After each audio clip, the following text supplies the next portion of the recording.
Hey there, everybody, and welcome to this video on 11 symptoms of post-infidelity stress disorder and tips for recovery. I'm your host, Dr. Dawn-Elise Snipes.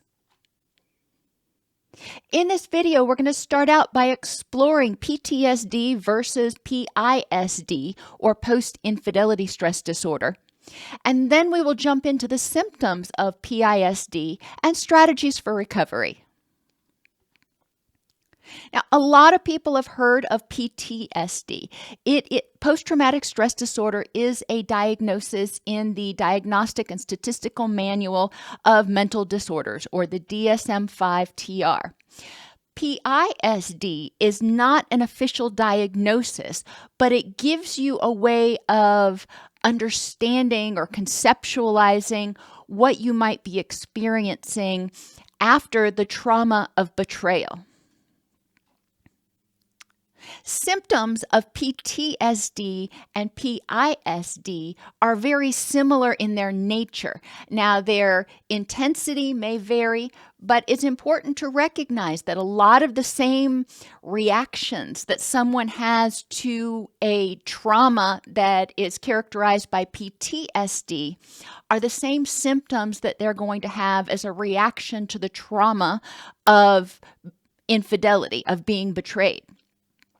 So let's start with the first one, rumination. Rumination is having these thoughts that get stuck in your head and they just repeat over and over and over again. Some people will have thoughts about the infidelity. They'll keep remembering when they found out about it. They'll keep remembering when they saw something. They'll keep ruminating over it. They'll keep replaying different scenarios that they had with that person to try to figure out, what did I miss, or just remembering that horrible moment.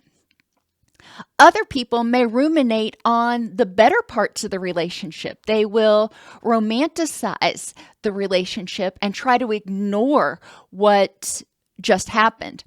Either way is going to be detrimental to the individual. So when you get stuck in a thought loop, when you get stuck ruminating, thought stopping can be very helpful. And thought stopping is really not all that complex. Basically, you are noticing that you're stuck in a thought loop and you're telling yourself, no, I'm not going to think that anymore. Instead, I'm going to think this. If you just tell yourself, no, I'm not going to think about that right now, and you don't replace it with another thought, guess what? That intrusive thought, that rumination, is probably going to come back. We're also going to talk in a little while about sleep disturbances, and research has shown that people have much more difficulty controlling intrusive thoughts, memories, and ruminations when they are not getting adequate quality sleep. Be compassionate with yourself. If you notice that you're ruminating and you don't want to, but it keeps happening, recognize that, okay, this is your body saying, hey, you don't want to be caught off guard by this again. Or, hey, I've got this memory, I've got this thing that I don't know where to put it because it doesn't fit with what we expected out of this person, this relationship, or the world. So what do I do with this? Where do I file it? Okay, reminding yourself we can file that later, and then turning your attention to something else is going to be important. Having compassion for yourself during this time, recognizing you're not getting enough sleep, so you may be more hypervigilant, you may be more on edge, and you may ruminate more.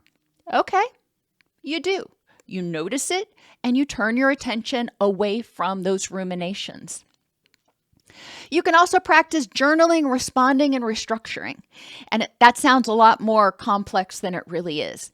Journaling, when you start ruminating, write down what you're thinking or what you're asking yourself. You may be asking yourself, how could I have missed that? Well, respond to yourself.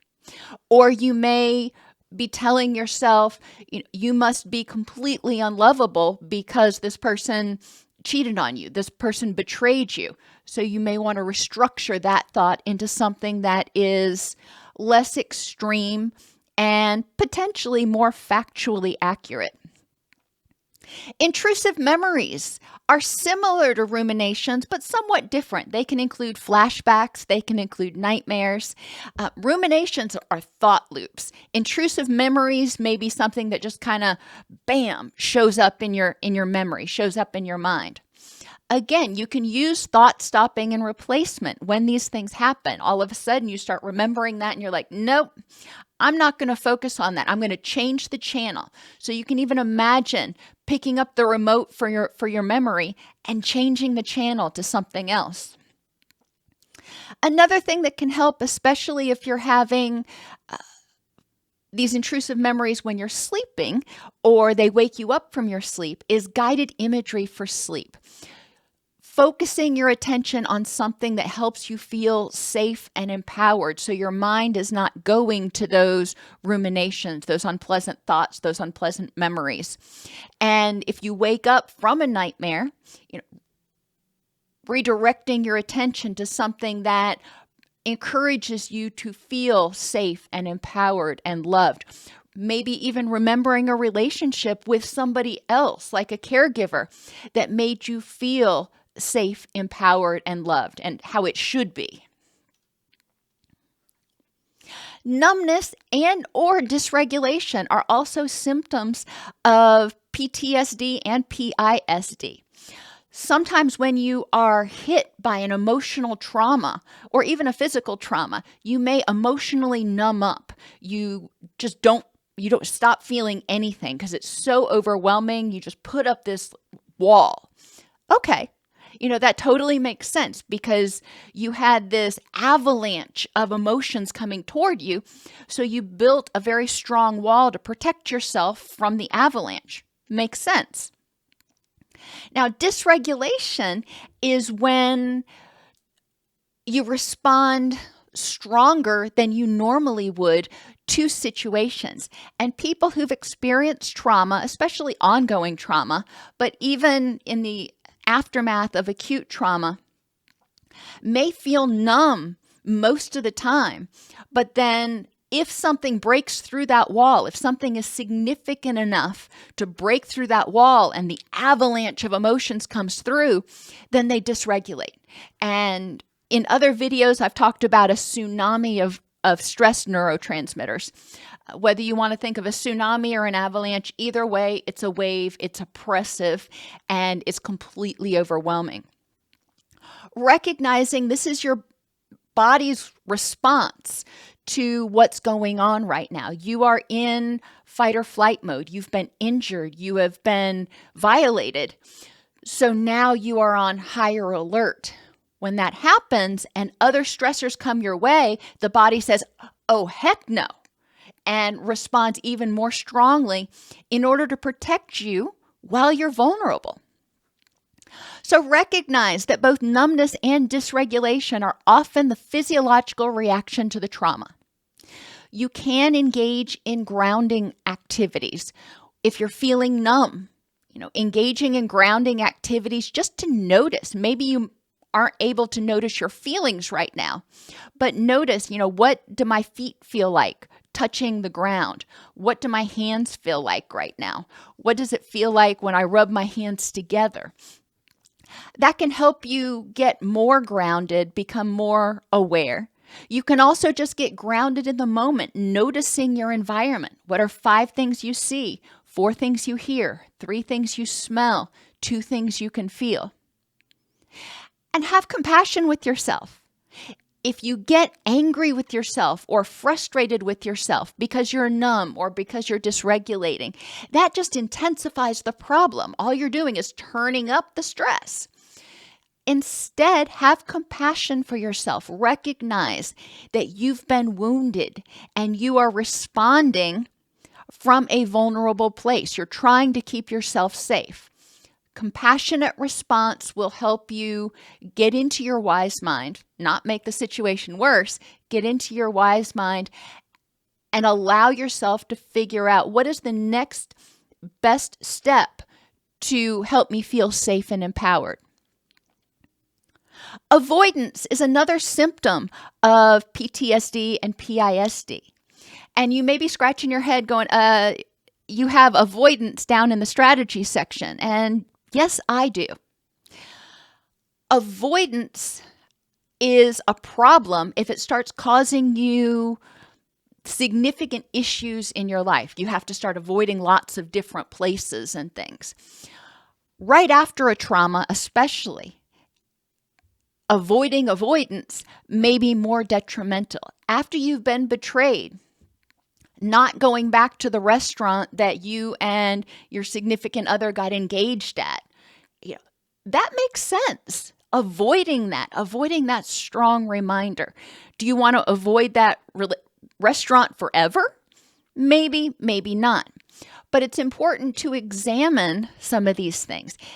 Is whatever this is that you're avoiding, is it important enough to you to integrate back into your life that you want to go through that stress? Some things you're going to say, you know what? No. I'm going to continue to avoid that. It reminds me of that person. It's not important in my life, not worth my energy. Other things are going to be worth reintegrating into your life, like relationships or activities that you love to do. Maybe you used to love to go hiking, and you used to go hiking with your ex all the time. And now going hiking reminds you of that person, of that betrayal. Okay. However, hiking was important to you, so you may want to reintegrate that into your life. You can potentially, at a certain point when you're ready, start working through that with systematic desensitization, working with a therapist. You will start approaching or engaging in hiking again and managing your distress. So it's no longer associated just with that person. You also might try EMDR. EMDR has a lot of strategies for decoupling stimuli, triggers in the environment from stress reactions. So that can be another technique that you might use if you think, or if when you go hiking, for example, you start having this really strong emotional reaction. Okay. Now, there are a lot of other ways to deal with avoidance and reprogram things so you can integrate them back into your life and they don't constantly cause you pain and flashbacks. However, these are a couple things that you might start with. Abandonment anxiety. Now, in PTSD, it's just generally anxiety. But after infidelity, a lot of times the anxiety is significantly related to abandonment. When am I going to get into a relationship again and have somebody betray me? Or maybe it would be better entitled betrayal anxiety. So how do you deal with that? Reflect on the lessons you learned in this relationship. I'm not saying it's your fault. I'm not necessarily saying it's their fault. I'm just saying, what did you learn from this relationship so you can feel safer and more empowered in the next one? What things did you ignore that in retrospect you're like, yeah, maybe I should have paid more attention to that? And what do you want to do differently the next time? It's important to remember that the behaviors of your ex are behaviors. And if another person demonstrates those behaviors, for example, being sullen and withdrawn, that may mean they're getting ready to cheat on you, or it may mean that they've got something else going on. So you don't want to assume that your ex's behaviors mean the exact same thing from different people. Okay, and we're going to talk about checking those facts in a few minutes. I guess we'll do it right now. Don't take hostages. Don't hold people in your present life hostage for the sins of the people in your past, for the mistakes, for the abandonments, for the betrayals of the people in your past. Learn from those. So if you see signs of them, you can check them out in the present and see, is this happening again, or is this something else completely different? Identify and address the impacts of the betrayal on your self-esteem. Self-esteem is how you feel about yourself, how lovable you feel, how competent you feel, how confident you feel. And a lot of times when we've been betrayed, it really dings our self-esteem.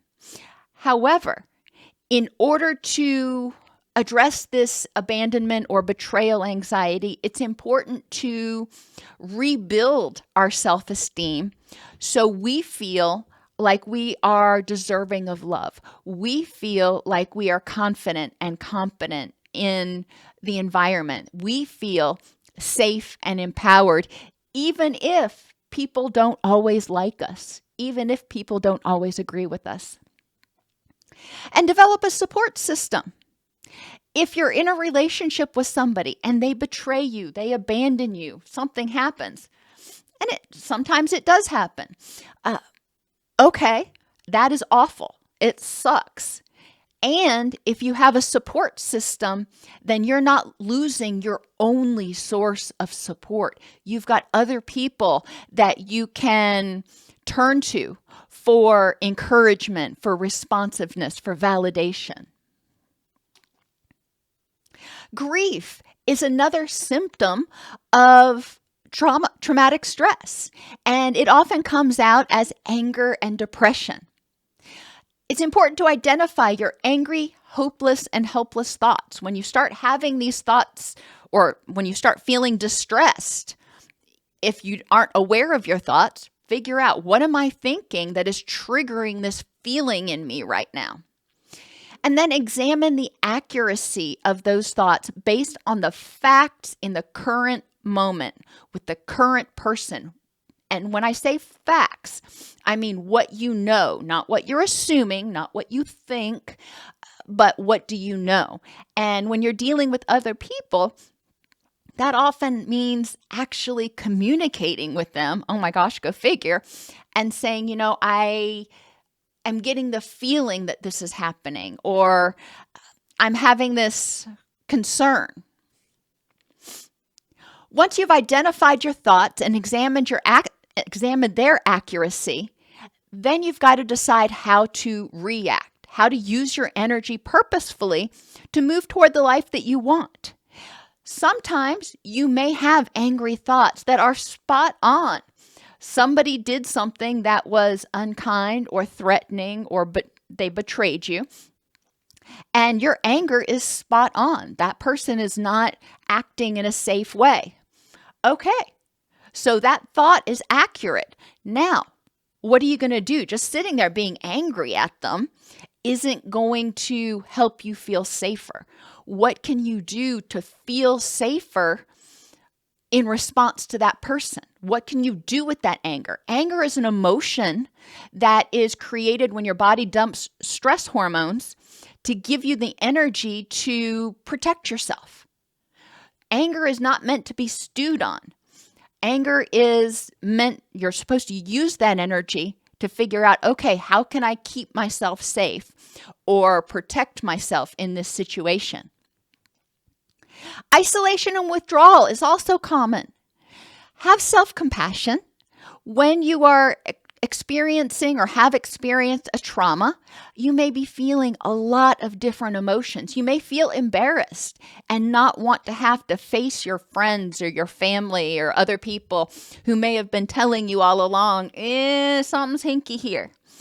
Or maybe they didn't know either, but you may still feel embarrassed that you were betrayed, that you were cheated on. Some people may isolate or withdraw because they are just in overload. Emotionally, so many emotions, they're so exhausted, they're not sleeping. Physically and emotionally, they're in overload, and they cannot take any more input from anybody or anything. It's just like, I need space. And people may isolate because of pessimism or negativity. After this happens, they may feel untrusting of themselves, of their own spidey senses. They may feel untrusting of other people, even people they've trusted for years. They may start feeling uneasy around. And that's a normal initial reaction. being compassionate, recognizing, okay, this is my brain saying I didn't expect betrayal from this person. So what might I be missing from all these other people? It's a pretty natural reaction. It's important to address these things. You don't want to just stew and sit in embarrassment or pessimism and negativity. You want to start addressing those things. But in the short term, have compassion with yourself and say, okay, how is this a understandable or natural reaction? And what are the facts in the present context? For embarrassment, have other people been cheated on? Have other people been betrayed? Well, we all know the answer to that is yes. Who is telling me I should feel embarrassed about this? Evaluate that. So you really want to start looking at the causes of these things when you're ready. And that's where distress tolerance comes in. Sometimes we just need to sit with the feeling for a few minutes because we don't exactly understand it. We need to get a minute to understand it. Or because we're just too overwhelmed and exhausted to even figure out how to deal with it at this moment.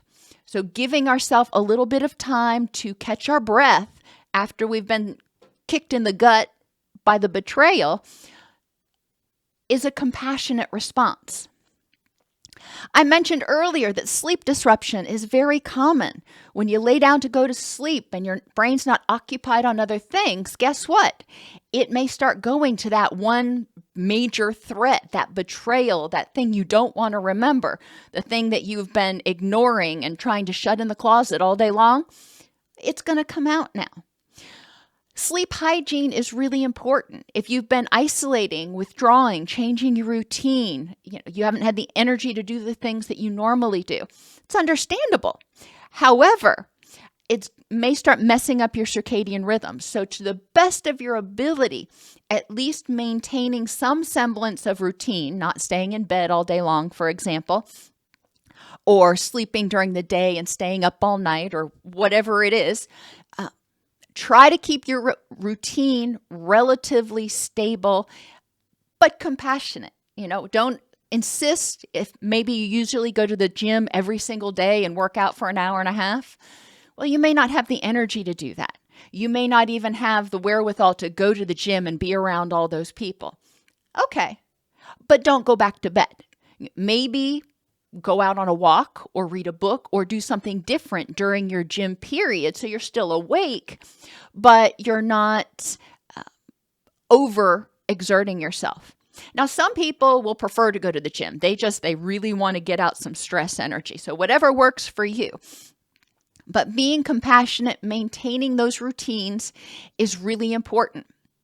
And then again, guided imagery. When you lay down to go to sleep, envisioning something that helps you feel safe, envisioning a positive relationship interaction with somebody that is hopefully still in your life. Or you can use guided imagery going to your favorite place. Think of your favorite memory with somebody else, obviously. Your favorite memory from childhood or even, adulthood. Maybe it was a vacation you took. And envision yourself in that place. All of the things, 5 things you see, 4 things that you hear, 3 things that you smell, 2 things that you feel. Really ground yourself in that experience and then start moving forward. A lot of times that takes energy from all your senses. It requires you to visualize. It requires you to use words to describe it. So your brain is too occupied to go over to that other crap. Trust issues, super common. So identify the important relationships that are in your life right now. Identify what you need to feel safe in those relationships, to feel accepted, to feel loved, to feel safe. And this includes relatives. This isn't just romantic relationships. Friends, coworkers, relatives. What do you need to feel safe in those relationships, to feel like you can trust those people? And then when you're in those relationships, when you're interacting with those people, evaluate your emotion-focused thoughts. If your spidey senses start going off, danger, this person is acting hinky, or this person is not being trustworthy, okay, that may be true. Or you may be being hypersensitive, hyper-aware of things that are projections from the past. Pay attention to your spidey senses. I'm not saying ignore them. I'm saying notice them, but then check them out with fact-based information. If you feel like somebody's being untrustworthy, check it out. What facts do you have that they're being untrustworthy? Better yet, talk with them about it if you can. Hypervigilance goes along with trust issues. When you've been betrayed, it makes you feel vulnerable. When you feel vulnerable, you become more aware of everything going on. Think about, this is Halloween weekend, so it's a great example. Think about if you're out walking through the woods or even the neighborhood after dark. You're more hypervigilant. You're more aware of sight, sound, smells in the environment because you're in a more vulnerable place. You're in a more vulnerable situation. The same thing happens after a betrayal. You feel more vulnerable in relationships. Your body, unlike, being out in the woods after dark, your body is not necessarily more vulnerable, but your heart is. And your heart and your feelings are raw and vulnerable. So it's very likely that you're going to be hypervigilant to signs of untrustworthiness, betrayal, abandonment. Makes sense. You don't want to get hurt again. You don't want to get surprised. So create safety wherever you're at. In every relationship that you're with, what do you need to do to create safety? For example, if you were betrayed, it may feel very overwhelming to go out with somebody to a restaurant, for example, where you're constantly worried that they are checking out every wait staff that comes by or every person that walks into the restaurant. That may not be a great place to have a date or a coffee or a meeting. So how can you create safety so you feel like you are not having to actively defend yourself? Reflect on safety. And what I mean by that is regularly reflect on your interactions with people and how they actually have been safe, how they actually have been trustworthy. Remember the good. It's so easy to focus and remember the 2 or 3 times somebody screwed up versus the 200 times that they were, Johnny on the spot. And, I'm talking right now about somebody being late or forgetting an appointment. I'm not talking about betrayal. We don't want to obviously ignore or only focus on the 3 times the person's betrayed you. If they've betrayed you, then that's something different, but I digress. Reflect in your relationships with friends, coworkers, and other significant others, how they've been safe. And so you're not adopting the notion that everybody is unsafe, everybody is dangerous. And imagine turning down your sensors. Imagine turning down the volume of your sensitivity. So instead of having your sensors on high alert, it takes a lot more for them to trip your trust sensors, if you will. And finally, relationship difficulties. If you're having difficulty trusting, if you're hypervigilant, if you are somewhat withdrawn and protecting your heart, it may cause difficulties in your relationships. I encourage you to think about what I call schema reprogramming. Schema is the information you've got in your brain that is based on past experiences and tells you what to expect from other people in relationships henceforth and evermore. Well, you've had some unpleasant information to add to that schema, but we don't want it to dominate. We want to make sure that the schema is fair and balanced, so to speak. I encourage you to start schema reprogramming with the people that are important in your life and have proven themselves to be relatively trustworthy. And through this, you want to engage in honesty with them. You want to be honest about how you're feeling, what you're thinking, what your needs are. You want to use awareness of yourself and them. Being aware in a relationship of their needs, of their wants, of their feelings, but also of yours is important. Respecting those boundaries. Communication in relationships is really important. And that does go with honesty, that open communication, honestly talking about what you feel and what you need. Not talking about only the superficial stuff, but really talking about everything as it's appropriate.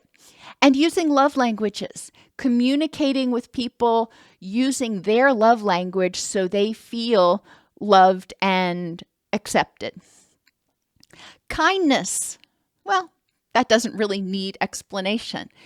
If you are giving kindness in relationships, it can feel scary, especially after you've been betrayed, because you are making yourself a little bit vulnerable by doing something kind for somebody else. But trying that out. And again, I encourage you to start out with known relationships so you can reinforce your knowledge that those people are safe and those people love you and can be counted on. Emotional intelligence, and that is being able to identify your feelings and manage them, as well as identifying feelings in others and respond appropriately. Practicing identifying emotions, practicing identifying nonverbals with the people in your life can help you feel safer and help you recognize that sometimes a particular nonverbal may actually not mean what you think it means. And finally, respect for yourself and others. And this schema reprogramming means respecting your feelings, your thoughts, your needs, your boundaries in relationships, and not shooting yourself to death, but also respecting other people and not holding them hostage for what other people have done in the past, respecting that every person is unique and every person deserves a chance to be able to earn your trust and show you that they're safe. Help us continue our mission of making practical tools available to everyone. Support the channel at docsnipes.com/donate. Join the YouTube channel at docsnipes.com/YouTube. Or purchase a super thanks on any videos that are particularly helpful. Infidelity and betrayal causes a devastating emotional trauma that causes the person to feel unsafe and disempowered. Recovery begins with identifying what you need to feel safe and empowered in the present, the negative and positive impact to the situation. And I know that sounds a little weird, but recognizing the opportunities now that you're not in that dysfunctional relationship can also be helpful. And recognizing the destructive self-talk and alternatives to that destructive self-talk so you can feel safe in your own skin and empowered in your own skin in order to interface with the rest of the world.